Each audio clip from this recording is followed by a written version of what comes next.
One critic has described it as perhaps the most important Australian book of the new century. It's called The Biggest Estate on Earth, and it rewrites the history of the continent. Canberra author Bill Gammage grew up in the bush and has spent a lifetime studying the natural elements that make Australia unique. He's developed some controversial theories about how the bush was tamed by Indigenous Australians.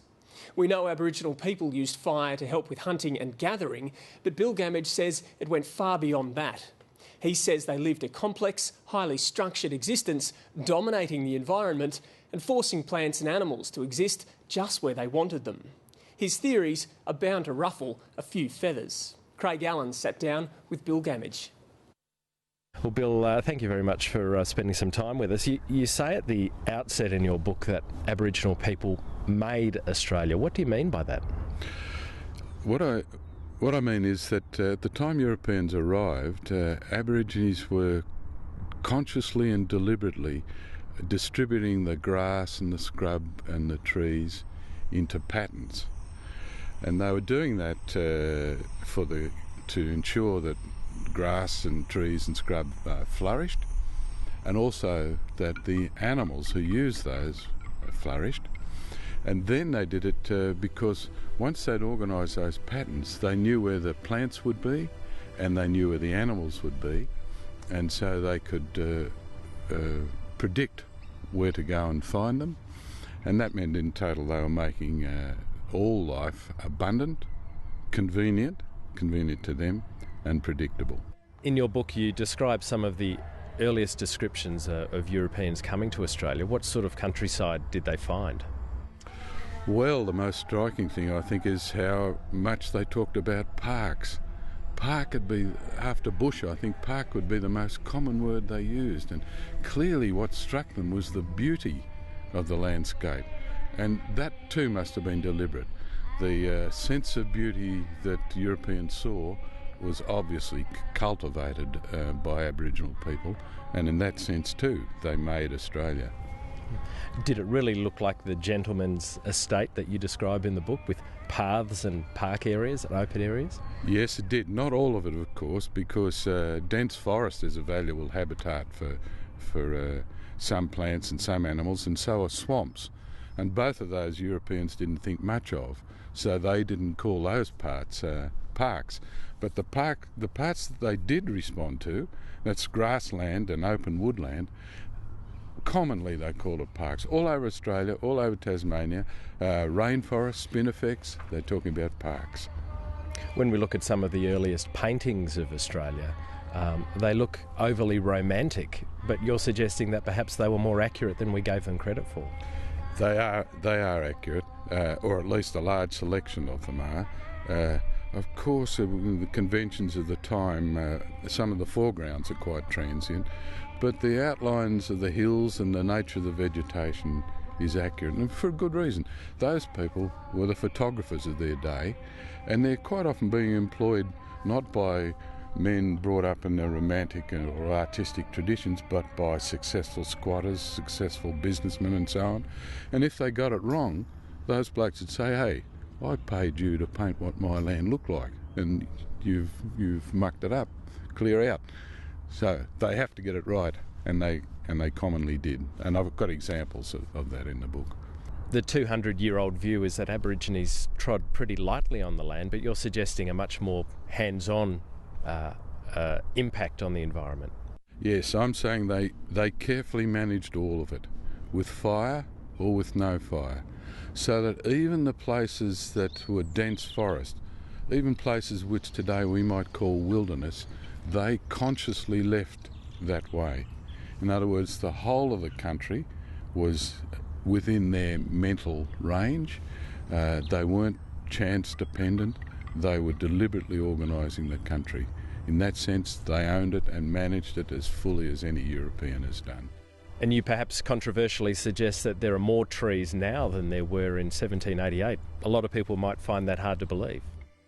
Yeah, and of course I can only make a suggestion. I haven't actually counted them, but grass was probably the most favoured environment for grassland plants, for grassland animals, to confine dense forests, which is difficult to manage and to use, as a fire break.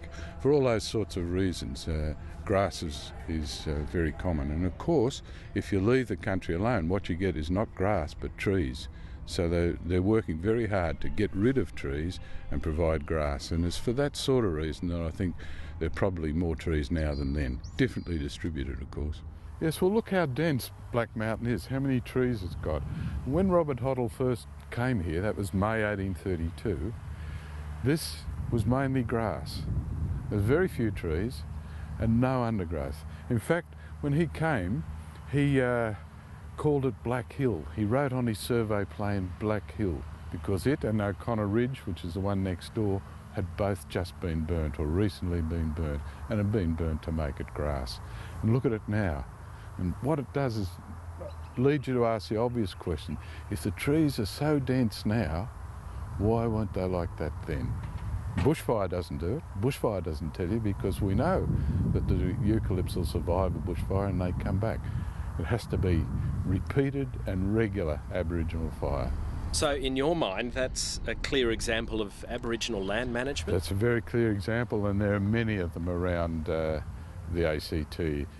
You argue in your book that many of our major cities were placed there because the Aboriginal people had done so much hard work at making them livable long before Europeans arrived. Was that the same here in Canberra? I think so, yes. You've got to go a little bit further back. The first settlements here, of course, were the squatters long before Europeans arrived, and they landed on the best country around Canberra, which was Sullivan's Creek now, Duntroon, Yarralumba, and they are landing where there's good grass. Of course, what's good for kangaroos is good for cattle and sheep, so they're going to those places. They set themselves up here. Canberra is sort of squeezed in between Duntroon and Yarralumla in 1913, but basically in response to the Aboriginal landscape that was here. You say Aboriginal landscape quite deliberately, a landscape the Aboriginal people had created. Yes.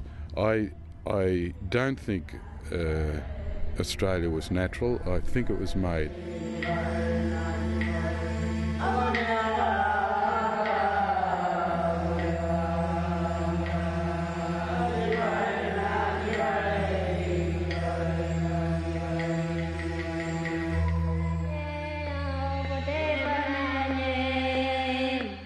Bill, your book challenges some of the notions about Aboriginals being hunter-gatherers, and you suggest in the Australian context that they actually had leisure time that perhaps we hadn't thought of before.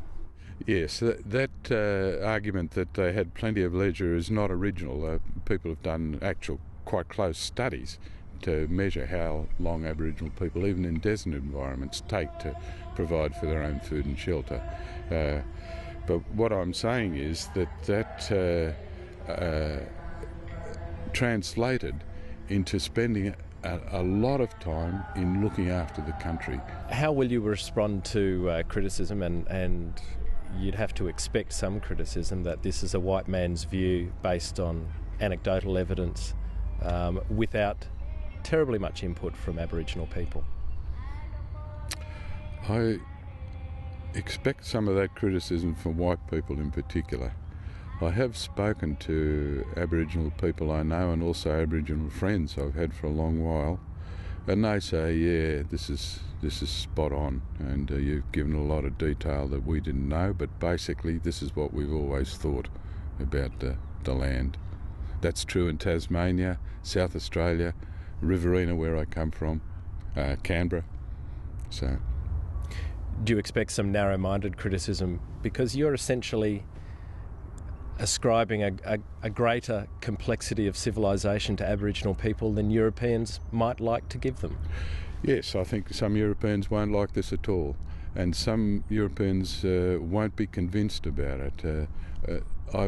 In my research, I've encountered quite a few ecologists who find historical evidence impressionistic, is a word they use.